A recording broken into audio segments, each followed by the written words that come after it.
Salve, salve a luz, salve os guardiões da luz. Seja bem-vindo ao Cris por Cris Gimenez, seja bem-vindo a mais um vídeo do canal, seja bem-vindo a mais um assunto.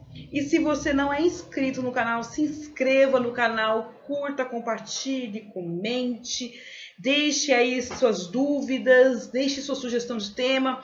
Pode me seguir aqui pelo YouTube, pode me seguir pelo Instagram, @Cristiane Gimenez, no Facebook, Cris Gimenez. E se você quiser marcar uma consulta comigo, se você quiser entender um pouco mais sobre a sua vida, sobre a sua história, é só você me chamar pelo WhatsApp 11 9 8513 0477 9 8513 0477. E assim a gente caminha a humanidade, e assim caminha a vida. Bom, como vocês viram o tema de hoje, o tema é do outro lado da dor. E aí eu queria falar um pouquinho sobre até essa questão minha de saúde. Eu fico feliz que eu recebi muitas mensagens de preocupação com relação a essa questão da endometriose, né? Sugestões de tratamento e toda uma história que tem por trás disso daí. E eu acho isso bastante legal porque simboliza, né, e me sinaliza que eu estou fazendo um bom trabalho. E que esse bom trabalho, tem um negócio aparecendo aqui, e que esse bom trabalho que eu estou fazendo, ele está refletindo e as pessoas gostam. É legal isso, quando você faz uma coisa e as pessoas gostam do seu trabalho, gostam do seu atendimento, gostam da forma como você lidar com a vida e com a magia em si, né, com a espiritualidade, se identifica com a forma com que eu vejo a espiritualidade. E aí eu tenho duas situações para falar sobre isso. Esses livros, esses dois livros aqui, foram livros fundamentais na minha vida, né? Aí agora eu não estou só fazendo uma questão de propaganda, estou falando sobre uma realidade mesmo, né? Eu sempre disse que a oração que tem aqui dentro, que é a oração dos arcanjos, que é a primeira oração que abre a série de orações desse livro aqui, essa oração foi uma oração canalizada por mim, e eu sempre disse que ela foi canalizada num momento muito difícil da minha vida, um momento de profunda decisão, quando eu saí do espaço esotérico ao qual eu pertencia como profissional, ao qual eu me formei como profissional, e a qual eu fui enxotada de lá como um cachorro sarnento ou como uma pessoa que tem lepra. Foi bem isso que aconteceu na época, né? E os anjos, os arcanjos, me ajudaram muito a entender todo esse processo. Até porque eu vinha num processo onde eu estava... A minha energia espiritual estava se expandindo muito. Eu sempre fui uma pessoa extremamente dedicada aos meus estudos. As pessoas que me acompanham já há alguns anos, alunos, pessoas que estudaram comigo nos espaços esotéricos, sabem que se eu pegar um assunto para estudar, enquanto eu não desmiuçar aquele assunto, eu não tenho sossego. Eu fico lendo tudo que aparece na minha frente sobre o assunto eu vou lendo, porque eu acredito que a gente tem que entender, né? Para mim discursar hoje sobre orixá, para mim discursar hoje sobre as coisas, sobre numerologia, eu passei por todo um processo dentro dessas escolas iniciáticas, né? Porque o candomblé também é uma escola iniciática, a magia é uma escola iniciática, para ele poder ser reconhecida hoje como uma liderança religiosa dentro de locais importantes como o governo do estado de São Paulo, como pequenas comunidades, pelas pessoas que me cercam, eu tive um processo aí. E eu posso dizer para vocês que o processo, boa parte desse processo, foi muito, mas muito doloroso. E o que me deu apoio foi quando eu comecei a absorver que eu precisava trabalhar a minha espiritualidade e que eu precisava entender qual era o meu processo. E junto disso, isso daqui, que é a numerologia kármica, foi fundamental. Por quê? Porque quando eu comecei a entender a minha vida ali, que eu peguei a minha data de nascimento e fui desmistificando ela aos poucos, foi quando eu entendi, por exemplo, comecei a entender o porquê que meu pai agia como agia, isso eu já falei em outros vídeos, por que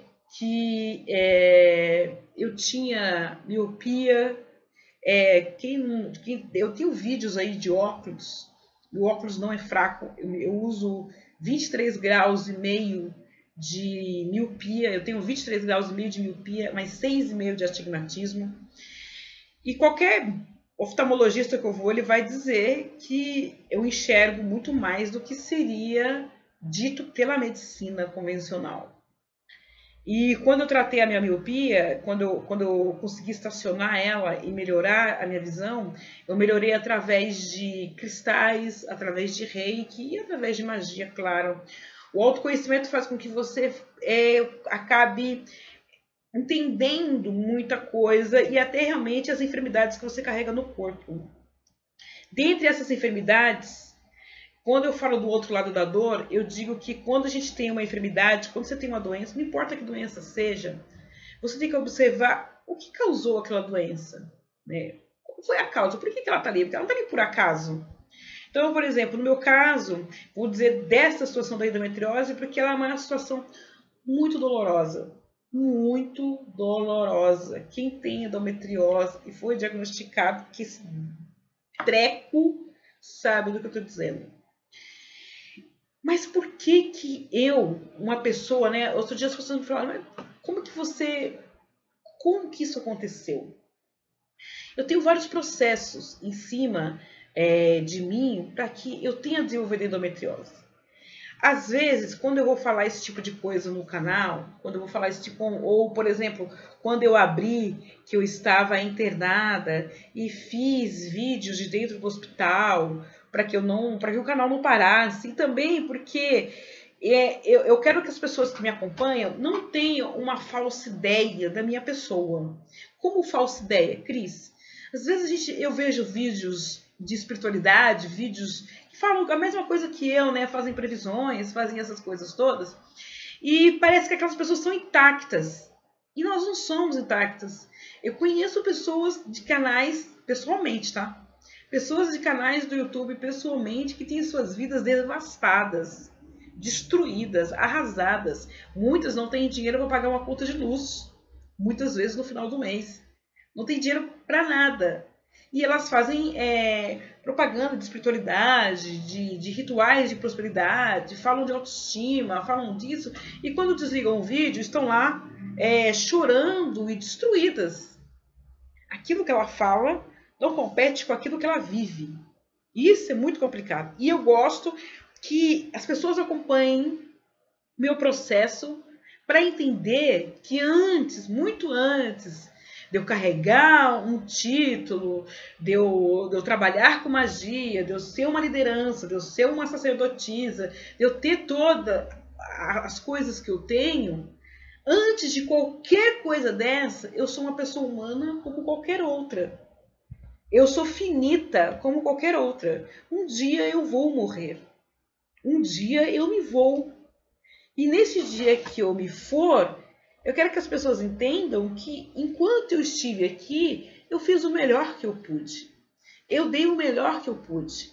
E que mesmo quando eu falhei tentando fazer coisas muitas vezes boas. Às vezes a gente acredita que está fazendo coisas boas para as pessoas e nós não estamos, nós estamos prejudicando elas. E isso cabe a mim também. Muitas vezes eu fiz isso. Hoje eu tenho uma compreensão um pouco mais clara sobre a questão da ajuda.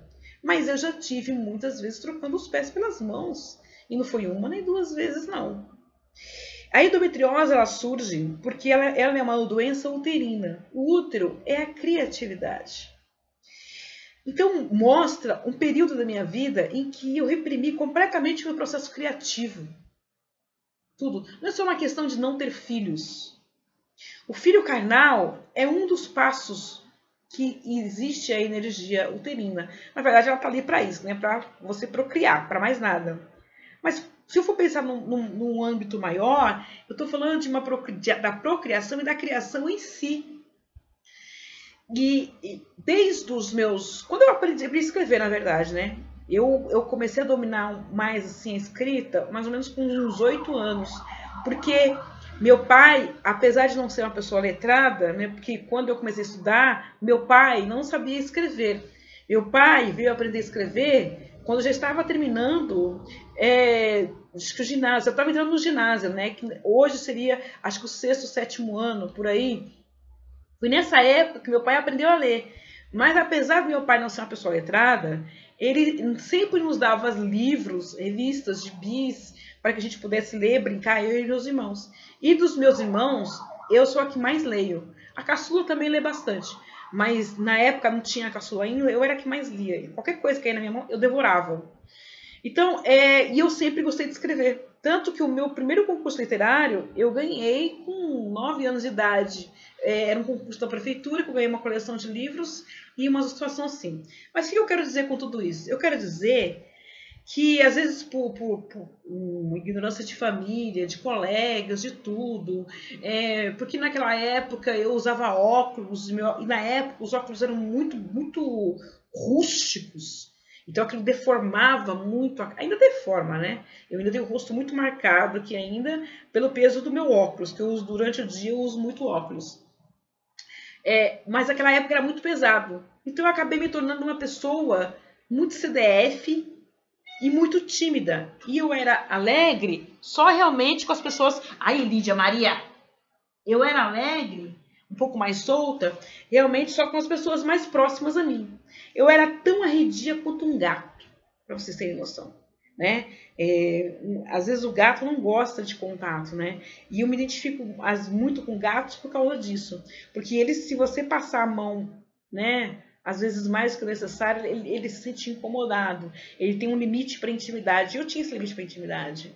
E dentro desse limite, eu despejava tudo na escrita. Mas teve uma época que eu parei de escrever.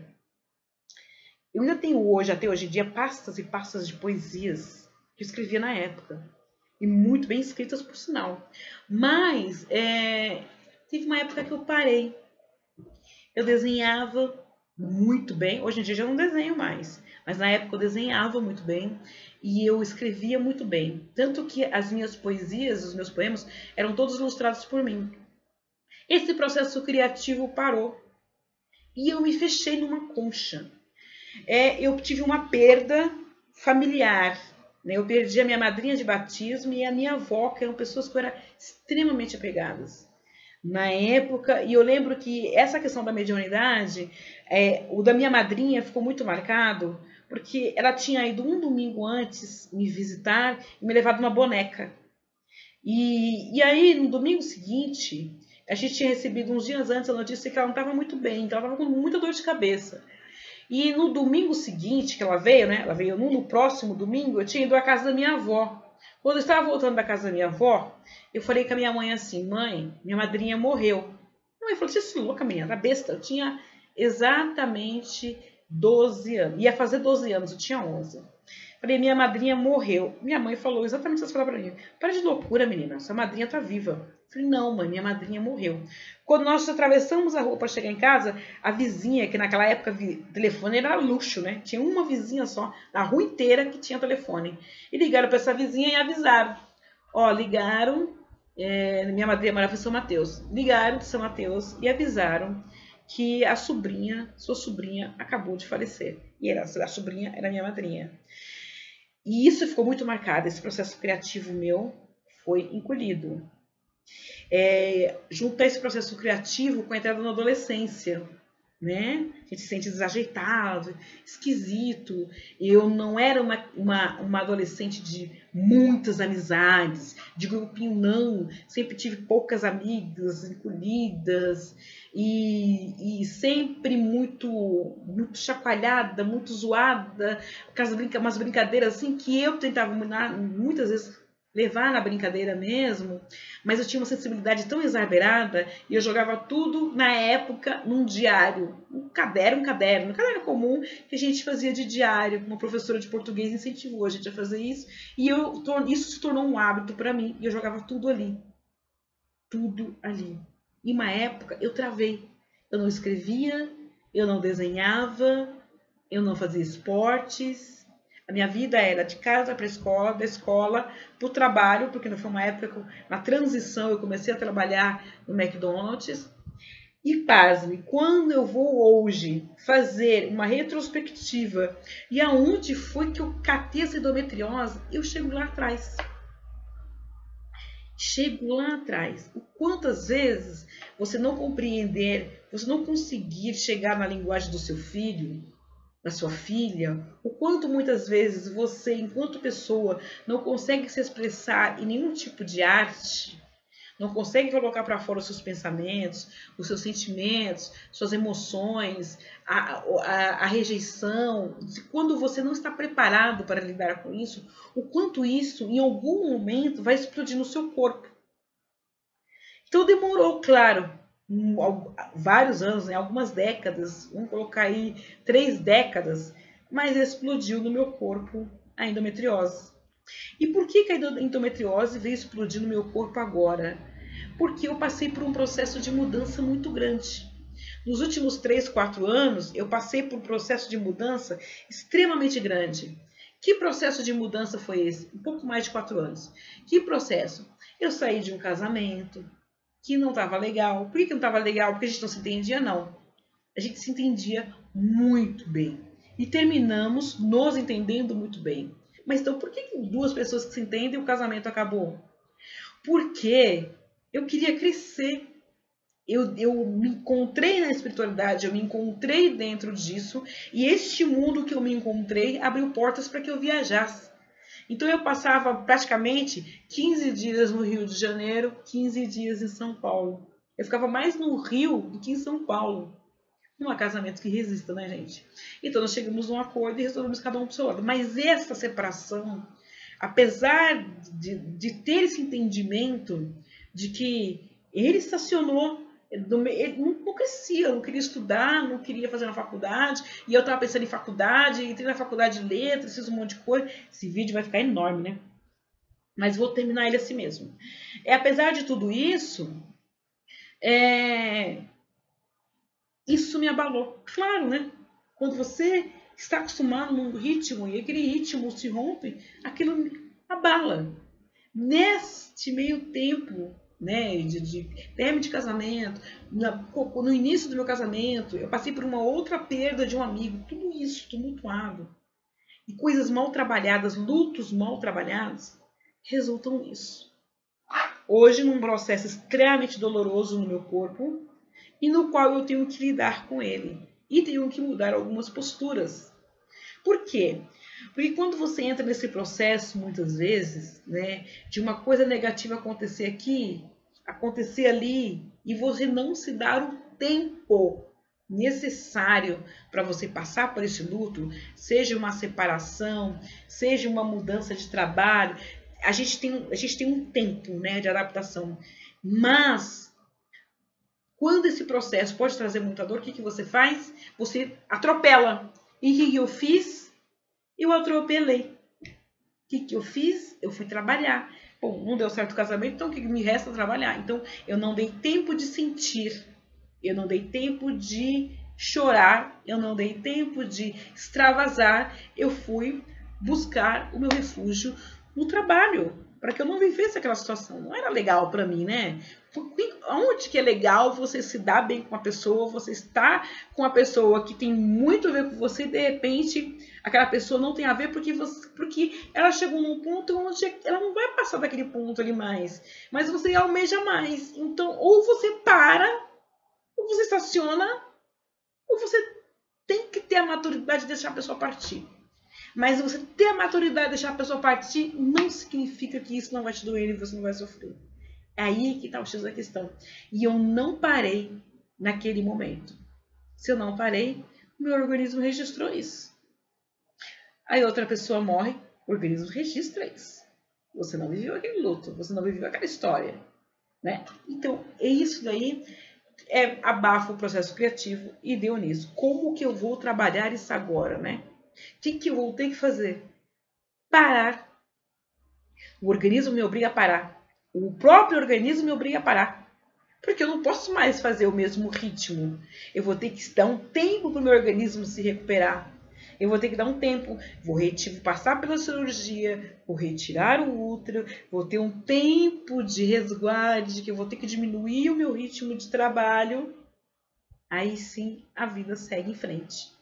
O que vai fazer eu me recuperar mais rápido? Essa compreensão de que eu não posso fechar um processo criativo. Então o que eu tenho que fazer? Voltar a fazer as coisas que eu gosto, né? Que eu já voltei, já há um bom tempo, mas a energia ainda demora um tempo para se ajustar. Que coisas? Fazer esporte, escrever, desenhar, pintar, viajar. E por falar em viajar, não voltar aí com uma coisa legal, porque uma agência de viagens me convidou para ser agente de viagem. Olha como o universo é perfeito. Olha como o universo é perfeito. A agência de viagem me convidou para trabalhar com viagens. Então eu vou estar fazendo viagem, ajudando a fazer viagem para São Tomé das Letras, para Machu Picchu, para várias cidades. E o pessoal que está em São Paulo vai poder se agregar e vai poder viajar comigo, passear, a gente tocar tambor, fazer um monte de coisas legais aí, um preço acessível. A vida colaborando para que eu volte ao meu equilíbrio. Ficou extremamente grande esse vídeo, né? E eu ainda não acabei de falar tudo. Mas num outro momento eu volto a falar que não vale a pena a gente sufocar a dor. Não vale a pena você se fechar por causa dos outros. Que se você tiver que chorar, que você chore. Se você tiver que espernear, que você esperneie. Que se você tiver que gritar num velório, que você grite. Porque depois, a única pessoa que vai pagar a conta por aquilo que você não deixou em equilíbrio é você mesmo. E essa conta no nosso corpo, ela é muito alta. Posso garantir para vocês que é uma conta alta. Muitas vezes, por exemplo, uma coisa que eu amo muito que é dirigir, e eu querer sair por aí dirigindo e eu ter que maneirar. Porque chega uma hora que a coluna, que o corpo começa a doer por causa da falta da medicação e por causa de todo o processo que eu estou vivendo. Então era isso que eu queria dizer para vocês hoje. Aquela história de sempre, né? A gente tem que aproveitar enquanto está vivo. Um dia, todos nós iremos partir. E nós estamos vivendo esse processo todos os dias de morte. Todos os dias nós morremos um pouco. Todos os dias nós estamos um passo mais perto do espírito, um passo mais longe da carne. E é assim que a vida continua, sempre. Então aproveite a vida, que os arcanjos abençoem vocês imensamente. Quem não tem meus livros aí, ó, compre meus livros lá pelo site www.crisdimentos.com. Se quiser conversar comigo pelo WhatsApp, marcar uma consulta, é só me chamar lá, 11 9 853 0477. Fique na luz. Depois eu continuo esse assunto, que o vídeo vai ficar com 3 horas, né? Aí não vale a pena. E aí a gente se encontra aí no próximo vídeo, num próximo assunto, tá bom, crianças? Beijos no coração da tia Cris, deseja tudo de bom para vocês e que vocês coloquem a vida para sorrir e para ser mais colorida. Beijos, tchau!